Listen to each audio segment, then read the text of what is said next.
Hey guys, it's my 30th birthday 2 days ago. Thank you everybody that sent me a message, very kind. Why is 30 years old a big deal to me? Not because 30 is any kind of particular milestone, generally it's a number, whatever. It was a big deal to me because at the age of 21, I never ever thought I'd make it to 30. I remember when I was 21, I could feel all my joints, like everything that sort of grinded together because I did so many, I was using so many drugs, I was so addicted to drugs at the time, I couldn't ever have a moment off, and it really was really taking heavy tolls on my body. Yeah, everything was grinding together.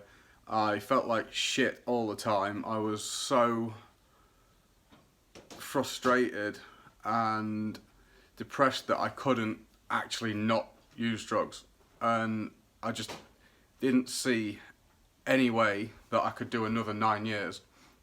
When I was 23, I started having all these crazy pains, or I had like pains in my chest here, around my groin, and like it was like really in things happening to my body internally, and it was terrifying. And the reality was, I felt like I was gonna die, and that wasn't enough to actually stop doing it. And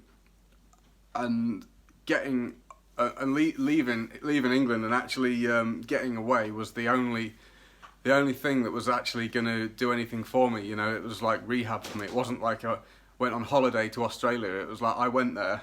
I didn't do the travelling thing. I just went there and attempted to rehabilitate myself, and that was 7 years ago now. So a long time, and for six of those years, that was, that I wanted drugs every day, every single day. I still wanted drugs, and I'm really fortunate to have found some practices and techniques and things that I can do now, and knowledge that have actually brought me to a place where here and now, in this environment, I don't want drugs. I don't want to do it. I'm still incredibly vulnerable though. Like if I get put in a certain environment and everybody's doing it, I'm gonna want to do it.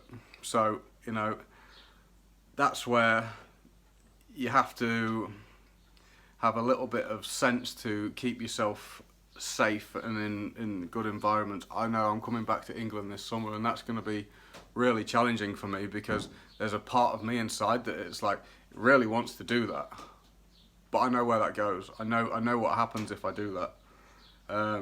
So that's I can't say how that'll go. It's like making that decision that you see many people have made, and it's often people who've been addicted to heroin and stuff, and quite being forced through sheer desperation to the very edge of where you can ever go, and you can't, it can always get darker, but they're really on the edge, in the depths of hell, really. Like if you're addicted to heroin, you've got no control over anything anymore, and they actually have to be forced to make the decision to quit forever, and that's something that I'm working towards.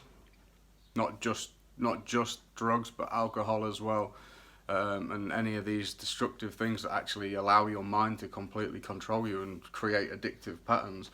But yeah, I'm on that journey, and I just wanted to say to anybody out there, because especially just talking about that now and feeling into the pain that I can still feel how I felt at that time in that desperation, and just believing that I wouldn't make it to where I am now. I really didn't think I will, but if a complete idiot like me can figure that out and get to where I am now, which I feel like it is an achievement. It's not where I would like to be.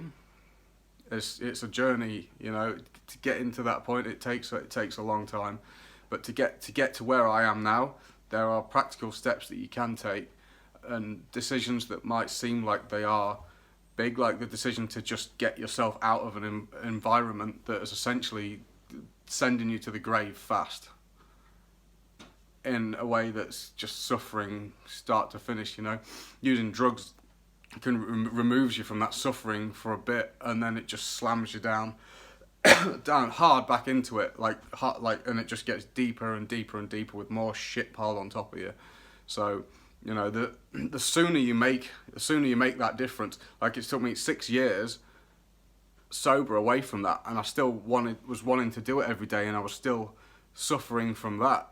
Even just that wanting to still do it away from it was still a really difficult experience for me.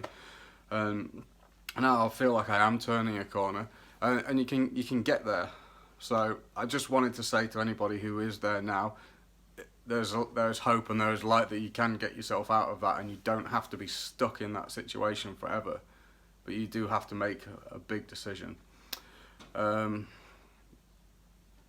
thing that's given me hope recently is actually removing self-centeredness and thinking about myself and things that I want, even if it comes down to wanting to go on holiday, saving this blah blah blah.